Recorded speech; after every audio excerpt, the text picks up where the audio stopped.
কচু শাক বাঙালির প্রিয় আর চিংড়ি মাছ সবার প্রিয়। তাই কচু শাকের সঙ্গে যদি চিংড়ি মাছ হয় তাহলে কেমন হয় বন্ধুরা? Welcome back to my channel শখের রান্নায় আমার সব বন্ধুদের অনেক অনেক স্বাগতম। তো বন্ধুরা, কচু শাকও অনেক খেয়েছেন, চিংড়ি মাছও অনেক রেসিপি খেয়েছেন। আজ কচু শাক দিয়ে চিংড়ি মাছ কিভাবে তৈরি করলে কচু শাক গলা চুলকাবে না আর খেতে অসাধারণ লাগে গরম ভাতে, এইভাবে চিংড়ি মাছ দিয়ে কচু শাক রান্না করলে অন্য কিছুর আর প্রয়োজন হবে না। অনেক বন্ধুরা আছেন কচু শাক খেতে জানেন না, বিশেষ করে এই দেশীয় ঘটিরা। অনেক বন্ধুরা আছেন কচু শাকে যদি গলা কুটকুট করে, গলা চুলকায়, তার জন্য খায় না। তা শুরু থেকে সেই সব দিয়ে রেসিপিটা দেখুন, দেখলেই বুঝতে পারবেন, রান্না করে তারপরে খাবেন। তাই এখানে সবুজ কচু শাক নিয়েছি, দেখুন একদম টাটকা কাটা বাগানের একদম কচি শাক। তা এই যে শাকগুলো আছে, কচি শাকগুলো আমি দেব, আর যে একটু বড় বড় যে পাতাগুলো আছে এগুলো আমি রেখে দেবো, সে ফেলে দেবো না। কচু শাকে ভীষণ উপকারিতা, এখানে উইদাউট সার, কোনো মেডিসিন কেমিক্যাল ছাড়াই কিন্তু এই শাকটা এর যেটা খাবো সেটাই উপকারী। এছাড়া যাদের কোলেস্ট্রল আছে তারা কিন্তু নিয়মিত নর্মালভাবে কালো জিরে পোড়া দিয়ে, লঙ্কা দিয়ে কচু শাক খেলে কিন্তু কোলেস্ট্রল নিয়ন্ত্রণে থাকে। যাদের রক্ত অল্পতায় ভুগছেন তারা কচু শাক খেতে পারেন প্রতিদিন।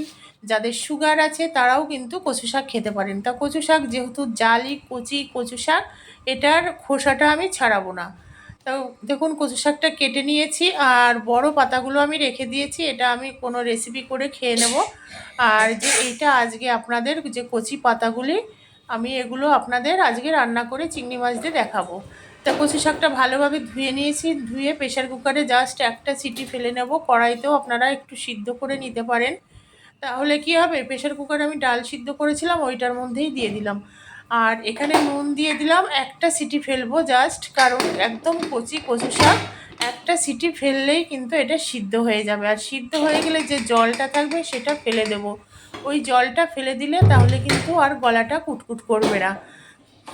কচু শাকটা সিদ্ধ হয়ে গেছে, ওটা আমি ঝুড়িতে ঢেলে নিয়েছি, নিয়ে জলটা ঝরিয়ে নেব। আর যতটা কচু শাক দেখলেন ওর 4 ভাগের মানে 3 ভাগের 1 ভাগ হয়ে যাবে কচু শাকটা কমে, আর যেহেতু শোলার মতো। আর এখানে আমি রান্না করব সর্ষের তেল দিয়ে। তা প্রথমে সর্ষের তেল দিয়ে দিলাম, কড়াইটা গরম হয়ে গেছে।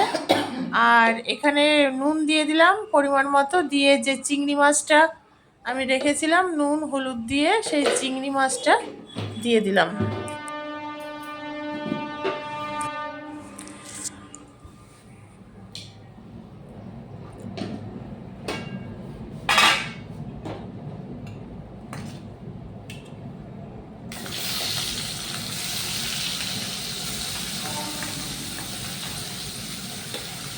চিংড়ি মাছটা ভালোভাবে ভেজে নিতে হবে। আর এতটা চিংড়ি মাছ আমার লাগবে না, কারণ এখানে 200 গ্রাম চিংড়ি মাছ আছে, আমি পরিমাণ মতো দেব। আর পুরোটা দিলেও ক্ষতি নেই, কারণ মাছ যতটা কচু শাকও ঠিক ততটুকুই হয়ে গেছে। তাই কিছুটা পরিমাণ চিংড়ি আমি রেখে দেব, মানে অন্য একটা রান্না করব। যাই হোক, চিংড়ি মাছটা সুন্দরভাবে ভাজা হয়ে গেছে, এবার কিন্তু তুলে নেব। আর খোসাটা সবসময় চিংড়ি মাছের ভালোভাবে ছাড়িয়ে নেবেন। নুন হলুদ দিয়ে ভেজে নিয়েছি চিংড়ি মাছটা। চিংড়ি মাছ খেতে পছন্দ করে না এমন কেউ হয়তো নেই, তাই এটা তুলে নিলাম। চিংড়ি মাছটা ভাজা হয়ে গেছে, দেখুন কত সুন্দরভাবে এটা ভাজা হয়ে গেছে। আর কচু শাকটা দেখুন এই ঝুড়িতে ঢেলে জলটা আমি ছড়িয়ে নিচ্ছি।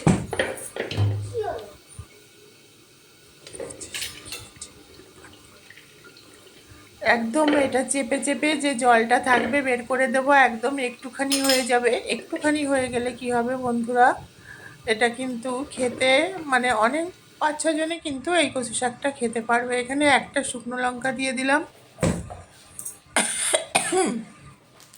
গোটা জিরে, আর দিয়ে দেব একটু পেঁয়াজ রসুন আর কাঁচা লঙ্কা কুচি। এটা আমি দেখানো হয়নি আপনাদের, কাঁচা লঙ্কা কুচি, পেঁয়াজ রসুন, শুকনো লঙ্কা পোড়া দিয়ে দিলাম। এটা দিয়েই রান্না করব, মশলা খুব একটা বেশি দেব না,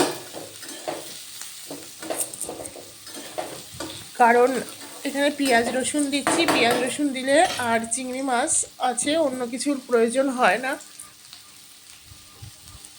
পরিমাণ মতো নুন দিয়ে দিলাম। পেঁয়াজ রসুনটা ভালোভাবে ভেজে নিতে হবে। আর কচু শাক রান্না করতে গেলে সব সময় কাঁচা লঙ্কার পরিমাণটা বেশি দিতে হবে, শুকনো লঙ্কা কিন্তু ভালো লাগে না।